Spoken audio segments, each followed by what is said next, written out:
Ano to? Someone tried to sign into your account? Paano nangyari yon? Anong gagawin ko? Teka nga. Madaling tandaan ang ganitong password, pero madali rin siyang hulaan ng iba.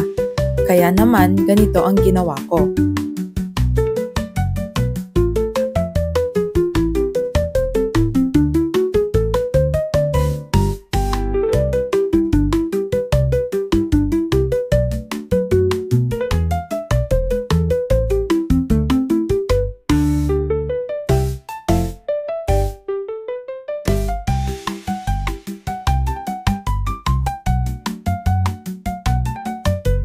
Dito, naglagay na ako ng mga simbolo, numero at malaking letra.